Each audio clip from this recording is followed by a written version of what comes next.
not Mr. False Flag at all, but like every single thing that he did in the aftermath of the shooting is so fucking crazy that it's like you could not have fucking designed a incident like this. You could not have designed a better false flag incident like this. I'm not saying it is a false flag incident at all. I'm not saying that. I think this is just a one dude who is genuine in his actions and maybe, you know, a little bit brain broken. Okay. But it is crazy. This was legit the worst thing that could happen to the movement. No, it's not. And you guys need to stop doing that. That's another thing that I don't like either. Okay. Stop. Have some conviction. Okay. Have conviction. Ironically, the reason he feels this way is because all pro-pallies are NPCs and just repeat the same phrase and wear the same keffiyeh.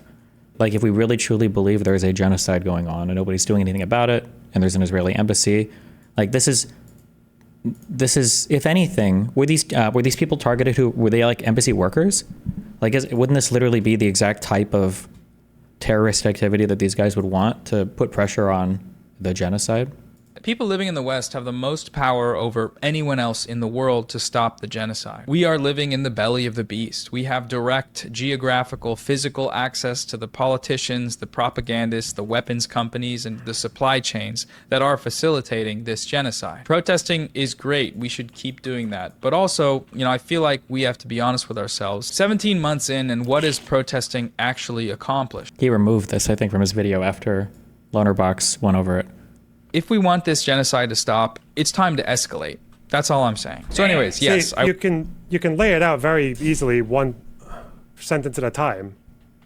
It's quite clear. We in the West have direct physical access to a bunch of people, including the propagandists, after just labeling a bunch of people creators, propagandists.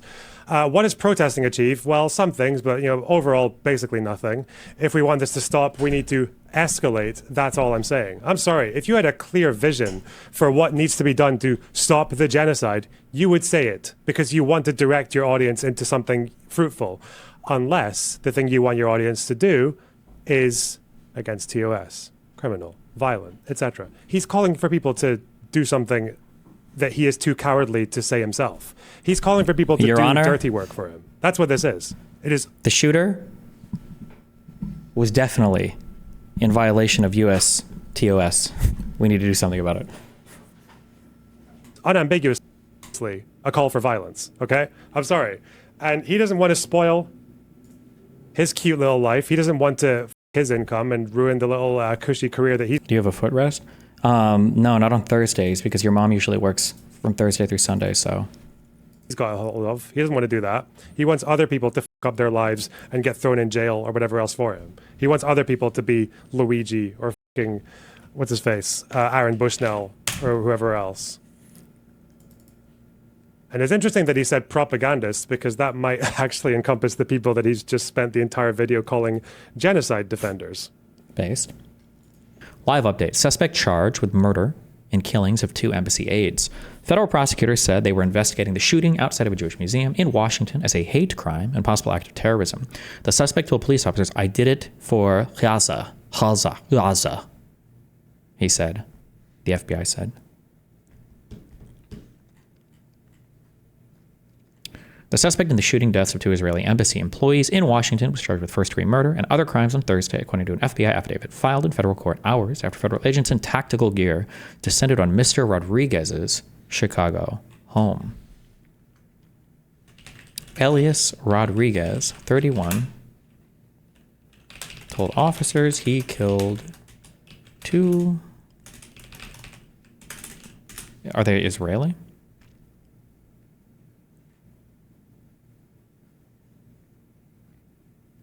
Israeli embassy. 2 Israeli embassy employees in D.C. It's D.C., right? Washington, D.C., I'm assuming. Mr. Rodriguez, wearing a white jumpsuit, entered no plea at his initial appearance. The close-range shooting of the embassy workers occurred shortly after 9 p.m. Eastern Time Wednesday on a street outside the Capitol Jewish Museum. where the American Jewish Committee was hosting a reception for young diplomats. The area is the heart of official Washington, packed with federal buildings, embassies, and museums. The two people killed in the attack were a couple, Yaron Lichinsky, 30, who grew up in Israel and Germany, and Sarah Milgram, 26, who was from Kansas. As Miss Milgram tried to crawl away from the gunman, he followed her and fired several more times. Jesus, is there video of this? My God. The weapon found at the crime scene was a 9mm pistol. Holy shit, that's an insanely small pistol. What? That did not appear to have been purchased recently. The FBI affidavit says Mr. Rodriguez transported a gun in checked baggage on a flight from Chicago to Reagan National Airport on Tuesday, according to the affidavit. A post on social media on Wednesday night from an account that the New York Times verified as belonging to Mr. Rodriguez condemned the Israeli and American governments as well as Israeli military actions against Palestinians. Officials said a lone gunman approached 4 people who were leaving the event, shot the 2 victims, then entered the museum, where he was detained by security officers. The suspect's online profiles indicated that he was raised in Chicago, graduated from a university in the city, and worked at a healthcare nonprofit. Jesus. Is this the shooting that Hassan was saying looked staged? Yeah. Destiny, this is a genuine good faith question. Can you explain why you're covering this shooting, but not anything about Bibi's plan to displace Gazans or the confirmed starvation deaths that have occurred recently? I would understand if you had no interest in the topic at all, but it feels weird to selectively cover this story and not any of the bigger developments happening. I'm a massive Zionist simp, and I'm worried that I'm going to get cut off from my Mossad funding. So I have to cover the stories that they send me here related to any time a Jewish person dies, and then they apply really heavy pressure on me to not cover anything negative about Palestinians. The answer is, and I've said this a billion times, the answer is I don't really support the Israeli administration post-Trump election. I feel like they were basically given carte blanche to do anything, and they're squandering the opportunity to reach any kind of actual settlement on the issues, and instead they're just pushing the advantage of having a sycophantic pro-Zionist president, Donald Trump, as much as possible to basically do the most they possibly can. So, whatever I'm covering, I'm going to be opposed to. I don't really support the current administration at all. The Israeli administration, I think it's retarded. So there's not really much. It's not like there's anybody to argue with over that or anything. It's bad shit. But the U.S. government, that's an issue. If you cared about that issue, post-Trump, that doesn't matter anymore. The U.S. can't do anything. Israel will do whatever they want to the Gazans. If you are a Gazan or Palestinian in Gaza, you're subject to basically whatever Netanyahu wants to do to you. That's a decision that we made in the United States when we voted for a president who will support Israel basically no matter what they do at all. So that's just a lost issue now. It's the same reason why I don't really cover the Russia-Ukraine stuff as much. I think that's another issue where there's clearly a right and wrong there. But in the United States, we've decided that we just don't give a fuck about enforcing anything in Ukraine, so I don't cover that either. The Israel Embassy Shooter Manifesto, 900-word document, cites Gaza as motive. 900 words? Seriously? That's a manifesto? This is like an essay. This is from Ken Klippenstein. This guy was made to be an LSF poster.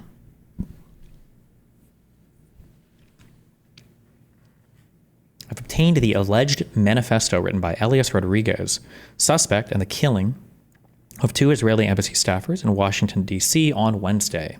I believe the document to be authentic for several reasons, including the fact that it is signed by Rodriguez and time-stamped well before he was named by law enforcement or any media. I am publishing it here not to glorify the violence, which I find abhorrent and condemn. Really? But so the public can better understand the truth of what happened. Refusing to confront the content of these texts often creates an information vacuum that is quickly filled by hoax documents, conspiracy theories, or selective leaks from authorities that can distort the facts. I believe that sunlight is the best disinfectant. God, what a retarded fucking statement. Especially when politics is involved, as the document makes clear in the case here. But it's good to have the document. Metropolitan Police Chief Pamela A. Smith identified Rodriguez as a 30-year-old man from Chicago. I thought he was 31. Who she said shouted, "Free, free Palestine" at the scene. The manifesto echoes this message, citing the war in Gaza as its central grievance and framing the killings as an act of political protest. Below is the document in full.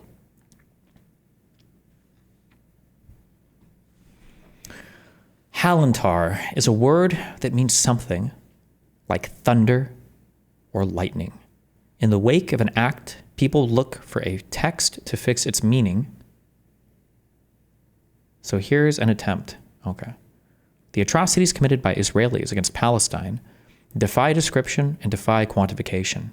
Instead of reading descriptions mostly, we watch them unfold on video, sometimes live. After a few months of rapidly mounting death tolls, Israel had obliterated the capacity to even continue counting the dead, which has served its genocide well. At time of writing, the Gaza Health Ministry records 53,000 killed by traumatic force, at least 10,000 lie under rubble, and who knows how many more or how many thousands more dead of preventable disease, hunger, with tens of thousands at risk of imminent famine due to Israeli blockade, all enabled by Western and Arab government complicity. The Gaza Information Office includes the 10,000 under the rubble with the dead in their own count. And news reports there have been those 10,000 under the rubble for months now, despite the continual making of more rubble and repeated bombing of rubble again and again, and the bombing of tents amid the rubble. Like the Yemen death toll, which has been frozen at some few thousand for years under Saudi, UK, US bombardment before being belatedly revealed to stand at 500k dead, all of these figures are almost surely a criminal undercount. I have no trouble believing the estimates that put the toll at 100,000 or more. More have been murdered since March of this year than in Protective Edge and Cast Lead put together. Ooh. What more at this point can one say about the proportion of mangled and burned and exploded human beings whom were children? We who let this happen will never deserve the Palestinians' forgiveness. They've let us know as much. An armed action is not necessarily a military action. It usually is not. Usually it is theater and spectacle, a quality it shares with many unarmed actions. Nonviolent protest in the opening weeks of the genocide seemed to signal some sort of turning point. Never before had so many tens of thousands joined the Palestinians in the streets across the West. Never before had so many American politicians been forced to concede that, rhetorically at least, the Palestinians were human beings too. But thus far, the rhetoric has not amounted to much. The Israelis themselves boast about their own shock at the free hand the Americans have given them to exterminate the Palestinians. Public opinion has shifted against the genocidal apartheid state, and the American government has simply shrugged. They'll do without public opinion then, criminalize it where they can, suffocate it with bland reassurances that they're doing all they can to restrain Israel where it cannot criminalize protest outright. Aaron Bushnell and others sacrificed themselves in the hopes of stopping the massacre, and the state works to make us feel their sacrifice was made in vain, that there is no hope in escalating for Gaza and no point in bringing the war home. We can't let them succeed. Their sacrifices were not made in vain. The impunity that representatives of our government feel at abetting this slaughter should be revealed as an illusion, then. The impunity we see is the worst for those of us in immediate proximity to the genocide errors. Is that a real word? A surgeon who treated victims of the Mayan genocide by the Guatemalan state recounts an instance in which he was operating on a patient who'd been critically injured during a massacre when, suddenly, armed gunmen entered the room and shot the patient to death on his operating table, laughing as they killed him. The physician said the worst part was seeing the killers, well known to him, openly swagger down local streets in the years after. Elsewhere, a man of conscience once attempted to throw Robert McNamara off a Martha's Vineyard-bound ferry into the sea, incensed at the same impunity and arrogance he saw in that butcher of Vietnam as he sat on the ferry's lounge laughing with friends. The man took issue with McNamara's very posture, telling you, "My history is fine, and I can be slumped over a bar like this with my good friend Ralph here, and you'll have to lump it." The man did not succeed in heaving McNamara off a catwalk into the water. The former Secretary of State managed to cling to the railing and clamber back to his feet. But the assailant explicated the value of the attempt by saying, "Well, I got him outside, just the two of us, and suddenly his history wasn't so fine, was it?" A word about the morality of armed demonstration. Those of us against the genocide take satisfaction in arguing that the perpetrators and abettors have forfeited their humanity. I sympathize with this viewpoint and understand its value in soothing the psyche which cannot bear to accept the atrocities it witnesses, even mediated through the screen. But inhumanity has long since shown itself to be shockingly common, mundane, prosaically human. A perpetrator may then be a loving parent, a filial child, a generous and charitable friend, an amiable stranger, capable of moral strength at times when it suits him, and sometimes even when it does not, and yet be a monster all the same. Humanity doesn't exempt one from accountability. The action would have been morally justified taken 11 years ago during Protective Edge, around the time I personally became acutely aware of our brutal conduct in Palestine. But I think to most Americans, such an action would have been illegal, would seem insane.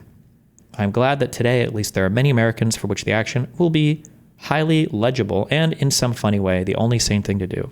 I love you, Mom, Dad, baby sis, the rest of my familia, including you. Oh! Free Palestine. Elias Rodriguez. Absolutely nothing justifies the murder of innocents. I'm devastated by the killing of 2 people outside an AJC global event here in Washington. Our prayers are with the victims, families, and loved ones of all impacted. As we await more details, we must be clear that hatred has no home here. Anti-Semitism is a threat to all we hold dear as a society. It must be confronted and rooted out everywhere. Girl, why don't you just sit down? What's wrong with... I feel like that's a fine statement. No? All of us need to call it out. But all of us need to call it out. I'm thinking about the New York Times doing a gauzy profile a few weeks ago of this gamer, Hassan Piker, who regularly employs awful genocidal rhetoric against Jewish people in the Jewish state. Like, extremists should not be empowered. People who spout prejudice should not be platformed. This is a moment when we need to look ourselves in the mirror and say, we've got to stop this because the consequences are deadly. Damn. Isn't this the ADL director? Yeah, this guy's at like all the meetings, so that wouldn't be surprising at all. I'm appalled by the deadly shooting at the Capitol Jewish Museum last night, holding the victims, their families, and loved ones in my thoughts and prayers. Violence should have no place in our country. These are the people whose deaths leftist, i.e. Hassan's community. Bro, we got a lot of verb disagreement here. What the fuck is happening? Okay, sorry, it's celebrating.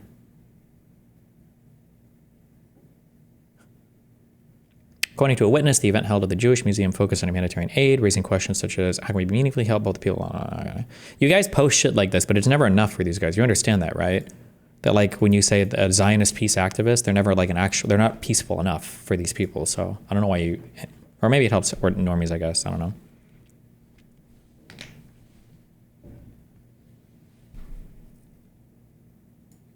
Check out the comments on the Hassan sub.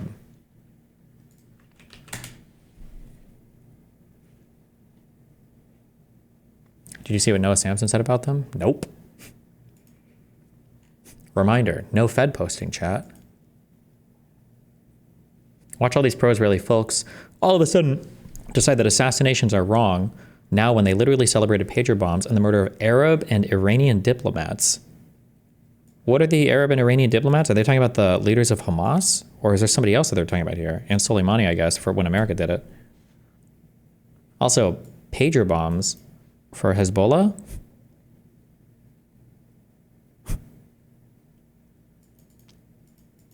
Oh, the Syrian embassy and the Iranian general? Sure.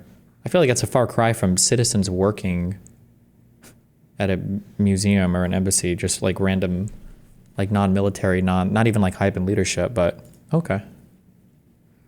I prefer not to speak. If I speak, I'm in big trouble. It's gross how meek and fretful we become at the first sign that genocide has consequences. Are we begging at the table of genocidal monsters, hoping they give us a shred of human dignity? Are we so devastated that people supporting genocide are going to be smug, as if this changes anything at all? This changes nothing in the argument. This is totally predictable blowback that honestly plays by Israel's own rules. Damn. Israel has established the enemy has no civilians. There is no such thing as an innocent life. That all bureaucratic, clerical, medical, journalistic, etc. staff are fair game. Jesus.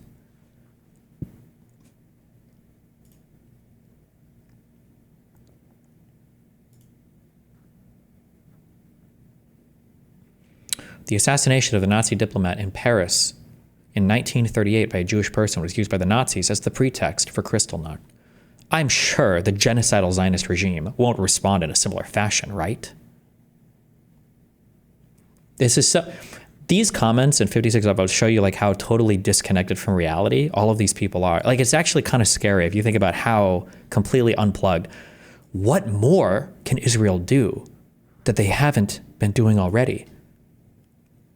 What's going on with all the Palestinians in the West Bank? What about the 2 million Arab Palestinians that live in Israel?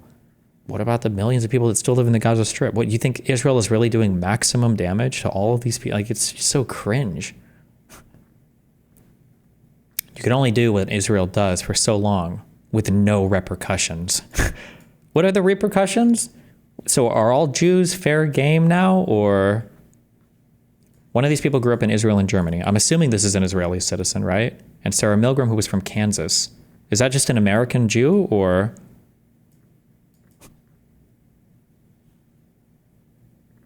I thought it was about Zionism, not. I thought it was about Zionism, not Judaism or anti-Semitism or Jewish people. No. Well, what are you going to do, guys? It's a genocide, okay? Damn, Jesus. Pro-Palestinian DC shooter killed an Israeli diplomat who was engaged in peace building. No. Being a liberal. True. Hassan seemingly doesn't understand an Israeli person can be a Jew. Wait, hold on, what? Jewish, and he this person was Jewish, and he was killed for being Jewish or whatever the fuck. Like, no, he wasn't. He was not Jewish. He was a German Christian. Okay.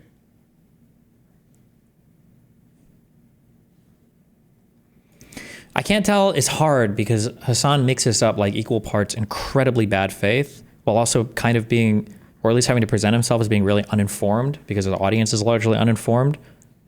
I can't tell if he is genuinely this fucking retarded to think that if you stop practicing the religion of Judaism, you're no longer a Jew, or if he's just lying and trying to make it about the religion and pretending there is zero ethnic component to being Jewish. Like, I'd be curious, his audience should ask him, like, hey, just curious, Hassan, why didn't all the Jews in Germany just stop practicing their religion? Wouldn't that have saved them from the Holocaust?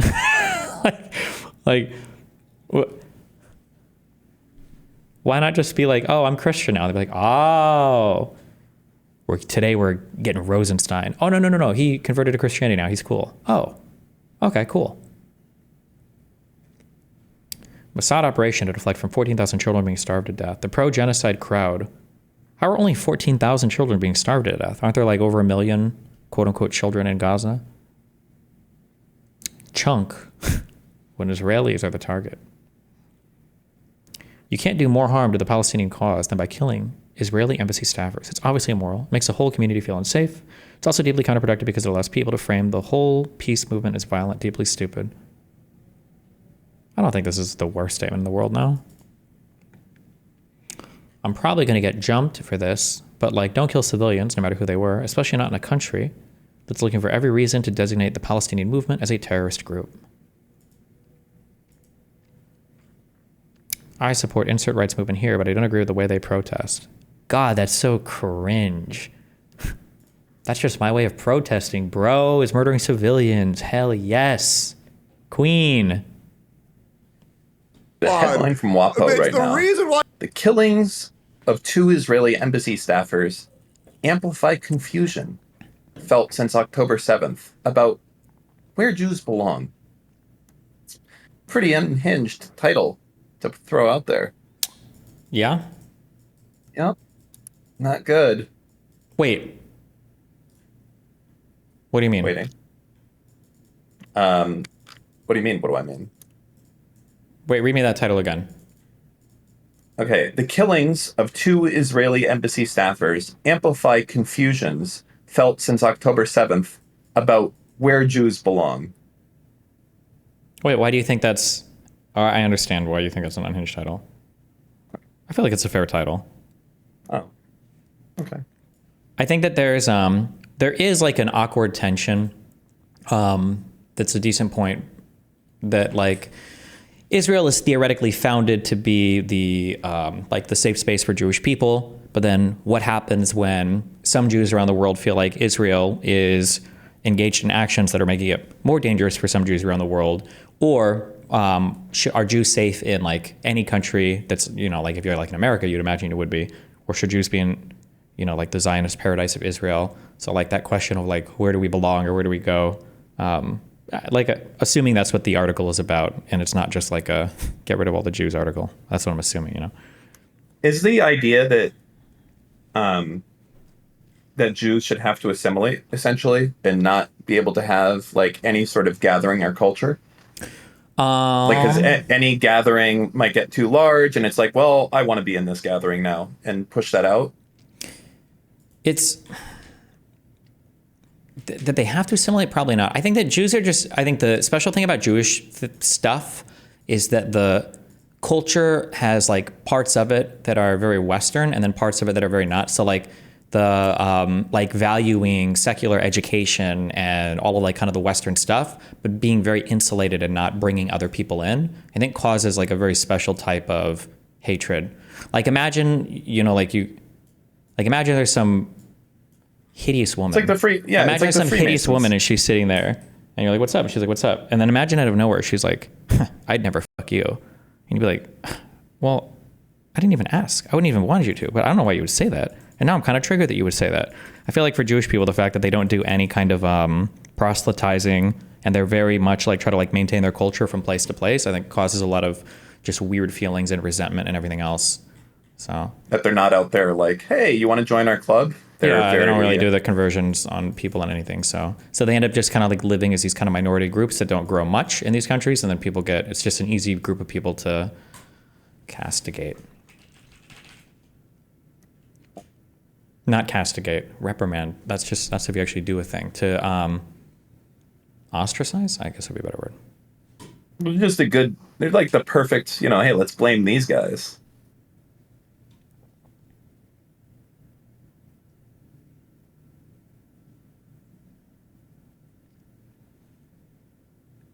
Although I will say right now, as much as my audience might just think I'm being biased, I don't think that the alt-right Nazi stuff on the right or whatever, it just doesn't really exist in force anywhere at the moment. The left is like way more driving the anti-Semitic stuff. I feel like the hard right people are like defeated like across the board right now. Like they have like no wherever they have no voice or representation. Yeah, because Daddy Trump, the cult leader, is not really on that anti-Zionist train because he's a super fucking mega Israel simp. So they exist online in places, but the left is the same. They don't have any political power. There's just such they kind of have like the AOC. Bernie, it's only like the most extreme. They hate those people. They fucking hate AOC and they hate Bernie. Well, yeah, the farthest of the far left, sure. Well, any of the pro-Palestine people hate these guys now because they don't like. You should never make any concession that Hamas is bad, and you should never make any concession that Israel is good in any place ever. So they really, really don't like AOC and Bernie, because Bernie's literally a fucking Jew. A fucking Jew. Sorry, that's what he was supposed to. I knew the second that happened, even though it wasn't done malicious. I knew the second that happened. That was like, there you go. There's your clip for the show. You can use that one now, right? In a debate that like Hassan got spanked the entire way through. They were just hoping for one fucking moment. It's not politically strong, but culturally it's insane. You'll randomly get neo-Nazi TikTok edits all the time. The younger Zoomers are really weird. Yes. There's, I would say that like politically, like the Nazi shit has basically no power really at the moment. But I think culturally, I think we're very much prepared for it, which I think is super scary. Like once Trump is gone, I still believe this, that once Trump is gone, there's going to be a huge head scratching moment from conservatives who are going to try to figure out like, where the fuck have we gone or what happened? And there's going to be a big power grab because I don't know if anybody from the smoldering remains of whatever Trump leaves behind is going to be the one to rise up. But we're definitely in a place right now where we could definitely accept a good deal of weird neo-Nazi anti-Semitic stuff. I think it could happen very quick, personally. I think it's primed for it. Like right now, like I think, so it's okay. Trump has like a Jewish kid, right? Now. And great. All that is jazz. Wait, am I retarded? Wait, is that Kushner or who is that? Yeah. Oh, okay. All right. So my take is that doesn't matter too much to him at all. I think what's going on, and it kind of stood out to me pretty aggressively recently, is I think he just believes that Jews run the world, so he doesn't want to piss them off. Like, I think he genuinely believes it. And wait, who, Trump thinks that? Trump thinks that. And I think also that he wants to control the media and have the media on his side. Did you see recently he did this thing where he did a tariff, on movies that weren't made in the United States, like 100%. Yeah. I think he's doing this to be like, hey, media, you guys fucking love me. I'm making you money. You guys better be on my side because, I'm about to make you a lot of shit. Anything outside of the U.S., fuck them. I think he's literally just trying to buy the allegiance in like a sneaky kind of way Well, that's kind of how the tariffs work in general, though, which is really annoying, right? Because if there are big tariffs, you have to go to Trump personally for reprieve, and you have to beg him, please don't tariff me, and he likes that centralization of power. It's a big. I hate to use this. I hate to use the word so much because people have abused it for a decade, but it really is truly like a fascistic hallmark. Is where you have like your central commander, who the private corporations kind of go to, and then he dictates to them. Like this is like a hallmark of fascism. Like Mussolini and Hitler like explicitly did this, where you're directing your private corporations. You're basically doing like a command economy to your private corporations from the fascistic leaders. Very weird, yeah. There was another thing I think that people aren't. This was like from 3 weeks ago, but I didn't get to talk about it, and I think it makes sense. Did you see that Trump was like, "We're gonna open up Alcatraz again," and everyone's like confused, like, "Oh, he's just so stupid." Blah blah blah blah blah. Like, I think this was just a play to fuck San Francisco over, because I think San Francisco probably makes a fuck ton of revenue from tourism. It's like the most famous reason when you're in San Francisco to do a tourist thing is to go and do a tour of Alcatraz. It's like a big reason that they have tourism there. And all he has to do is say, yeah, we're taking this back and we're going to open it up as a prison. And even if he doesn't open a prison, which you never fucking would, like it's pointless. It's like, it's expensive. It's not any more secure than any of the other shit. It's just like stupid. I think doing this is just like a way to punish San Francisco specifically. Like you don't have to do anything else. It's like, yeah, we're taking it over. And then you leave it there. Maybe. I mean, he's like threatened to pull the federal funding and all that shit and attack California, like and all that stuff. Yeah, over and over again. I think that like the SALT cap deductions are also ways to like attack liberal states and everything. Yeah. It's time to mount the gaming. Gabriel, you're fucking retarded. I used to live in San Francisco. You live in your fucking mom's basement at 30 years old, never seen a pussy once, except for when you look in the mirror every day. Damn. Sorry. Yeah, no, like I think that a lot of his shit is just about punishment and reward, like stick versus carrot. That's it, right? Like the whole idea is... That's how he's ran his shit forever. You can see it. The simplest, most distilled version of this is in the press room when somebody raises their hand and go, Trump, is it difficult walking around with a 15-inch cock every single day? And then Trump's like, oh, who's this guy? I like you. You know what? I bet you also got a 15-inch dick. Welcome to the BDC, the big dick club, dude. Hey, and then when somebody else raises their hand, they're like, hey, what do you think about the terrorists? Do you think these are going to have negative economic impacts? They're like, who's that? What's your name? Fake news. This is why you guys don't have any good ratings. Why you guys suck, right? Yeah, he does this all the time. Yeah. It's insane. Yeah, it's... I wonder if that's it. But anyway, back to the point. Like, right now, Trump is, like, super pro-Jew. Like, oh, yeah, how can I make the Jews happy? The Jews happy, blah, blah, blah. And the problem is that all these, like, well, he's pro-Israel. Jews, he's pro-Israel, I would say. But, yeah. Yeah, but I think that's because he thinks that, like, the most powerful Jews are all like this pro-Israel. I understand the temptation, but like I just think every old person in the U.S. just fucking loves Israel. My parents fucking love Israel. Everybody just old people just love Israel. He probably. Let me ask you that real talk. Okay, you ready for this one? Tomorrow, Trump changes his tune completely for whatever reason. He's like, you know what? I see the polling, and a lot of people don't like Israel. You know what? Fuck it. Fuck Israel. I don't need them. I'm just gonna go full on like. Anti-Semitic dog whistle, pull all funding, like, you know, basically treat Israel like he's treating Ukraine, like the smallest of the crumbs, maybe even there Israel's begging, all this other shit, like just full, like not a good place for Jews, the whole thing. I think that your mom would switch her tune within 2 weeks. Yeah, I don't think she's gonna be like, yeah. So that's all it takes. He's a cult leader. Yeah, of course. Yeah. But what about it? Well, yeah, I mean, that's how fast it can go. Oh, like, yeah, I don't for think sure. there's anyone, could. But like, I just don't think like it will, when you say that old people love Israel, I think that would change instantly if Trump said that Israel bad. Sure. Like, I'm not saying, but I was explaining why I don't think Trump he thinks like Jews around the world. I'm saying I'm not explaining why conservatives love Israel. I'm just explaining why I think Trump loves Israel. If you grow up older, you just love Israel. It's like a thing for being an older American. Listen, I have to talk. Chat. Oh. Okay, it doesn't matter. You guys are like ticket sales or something. It's a reason that people go to San Francisco. There's like 3 or 4 reasons that you go. You're riding the trolley. You're going and you're seeing Lombard Street. You're going to Alcatraz. You used to go to Market Street, not anymore. Like, these are the reasons you go there. It's not just the incremental, like, look at the ticket sales. That's just part of it. It's a reason that you go there. Like, if you can affect the tourism, if you can make San Francisco less desirable a place, it has significant effects that aren't just there. every other thing that the person buys when they're there. Are they paying for a hotel? Are they supporting local restaurants? Are they allowing restaurants and hotels to stay in business so that tax revenue can come through? Like, anyways, that's it. I don't even know why I'm arguing with people who, as I said, just don't know anything. And I'm so smart across the board on everything. True. And anyways, fuck them. How long do you think it would take to have Trump do a full switch to hating Jews? One day. Just depend on what happens. Just one day and your mom would be switched. It would be that. You mean how long would it take for fans to fall? Yeah, they'll go with whatever Trump says. Remember, whatever Trump says, he dictates reality to these people. Yeah. So one day and Mama Benel is like, I don't like Israel or the Jews. That fast. You should watch me argue with my mom sometime. That's all I'll say.